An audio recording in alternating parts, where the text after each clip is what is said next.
Hi all. കഴിഞ്ഞ ദിവസം ഞാൻ പുറത്ത് പോയപ്പോൾ കുറച്ച് ചെടികൾ മേടിച്ചിട്ടുണ്ടായിരുന്നേ. നമ്മളെപ്പോൾ പുറത്ത് പോയാലും എൻ്റെ കയ്യിൽ ഏതെങ്കിലും ഒരു ചെടി കയ്യിൽ കരുതിയിരിക്കും കേട്ടോ. ഞാൻ വളം മേടിക്കാനായിട്ടാണ് പോയത്, പക്ഷേ അവിടെ നല്ല പൂക്കളിടുന്ന ഈ ചെടി കണ്ടപ്പോൾ എൻ്റെ കണ്ണിലൊന്ന് ഉടക്കി കേട്ടോ. അപ്പോൾ ഇതിൻ്റെ പേര് സീനിയ എന്നാണേ. നമ്മൾ പണ്ട് കാലത്ത് നമ്മുടെ നാട്ടിലൊക്കെയുള്ള നാടൻ വെറൈറ്റി സീനിയ നമുക്കറിയാം, പക്ഷേ ഇതെന്ന് പറയുന്നത് ഹൈബ്രിഡ് വെറൈറ്റി സീനിയാണ് കേട്ടോ. ഇത് നല്ല ഭംഗിയുള്ള ചട്ടിയിലൊക്കെ, ഒരു വലിപ്പമുള്ള ചട്ടിയിലൊക്കെ വെച്ച് കഴിഞ്ഞാൽ ഇത് നല്ല ബുഷായിട്ട് വളരുന്ന ഒരു ചെടിയാണ് കേട്ടോ. അപ്പം ഞാനതിൻ്റെ പോട്ടി മിക്സ് എന്താണെന്ന് പറഞ്ഞുതരാം. അപ്പോൾ ഇതിന് ഞാൻ ആദ്യം എടുക്കുന്നത് ഗാർഡൻ സോയിൽ, മണൽ, ചാണകപ്പൊടി. ഇതായിരിക്കും ഞാൻ ഏതൊരു ചെടി നടുമ്പോഴും ആദ്യം എൻ്റെ പോട്ടി മിക്സായിട്ട് യൂസ് ചെയ്യുന്നത്. ആദ്യം വലിയ വളങ്ങളൊന്നും ഞാൻ ഇട്ട് കൊടുക്കാറില്ല, ഇത്രയും കാര്യങ്ങൾ മാത്രമേ ഇട്ട് കൊടുക്കാറുള്ളൂ കേട്ടോ. പിന്നീട് ചെടി നടുമ്പോൾ നമ്മൾ എപ്പോഴും ശ്രദ്ധിക്കേണ്ട നല്ല ഹോളുള്ള ചട്ടിയിൽ വേണം ചെടികൾ നടാനായിട്ട്. നമ്മൾ ചെടികളിൽ വെള്ളം തങ്ങി നിന്ന് കഴിഞ്ഞാൽ ആ ചെടി ആകെ നാശമായിപ്പോകും. അപ്പോൾ അതുകൊണ്ട് തന്നെ നല്ല ഹോളുള്ളൊരു ചട്ടിയിൽ വേണം ചെടി നടാനായിട്ട്. പിന്നെ മണൽ എല്ലാം പോവാതിരിക്കാൻ വേണ്ടിയാണ് ആ ഒരു ഓടും കഷ്ണമോ അല്ലെങ്കിൽ ചുടുകട്ട കഷ്ണമോ എന്ത് വേണമെങ്കിലും ഇടാം. അപ്പം ഞാൻ അതിനകത്ത് ഓടും കഷ്ണമാണ് ഫില്ല് ചെയ്തിരിക്കുന്നത്.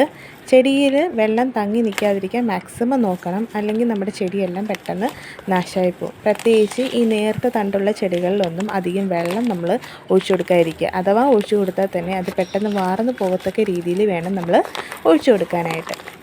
പിന്നെ ഞാൻ ഇങ്ങനെയാണ് കവറിൽ കിട്ടുന്ന ചെടികളിലൊക്കെ പൊട്ടിച്ചെടുക്കുന്നത് കേട്ടോ.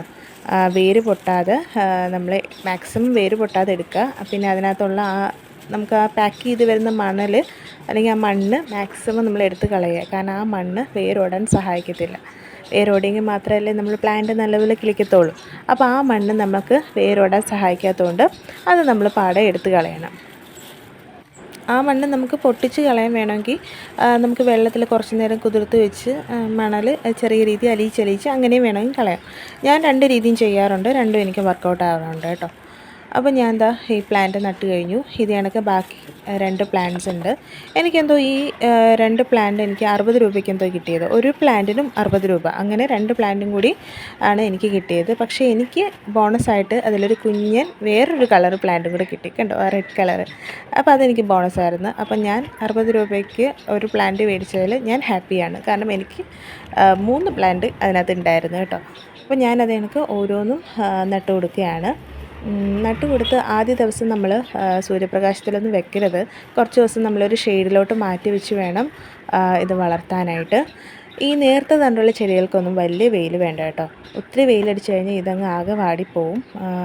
നമ്മുടെ റോസ് പോലുള്ള ചെടികൾക്ക് മാത്രം അത്രയും വെയിലടിച്ചാൽ മതി. ഈ നേർത്ത തണ്ട് ഉള്ള പ്ലാന്റ്സിനൊന്നും വലിയ വെയിലിൻ്റെ ആവശ്യമില്ല. പിന്നെ അതിനൊക്കെ ഞാനെല്ലാം വെള്ളമൊക്കെ നനച്ച് എല്ലാം നട്ട് കഴിഞ്ഞു. ബൈ.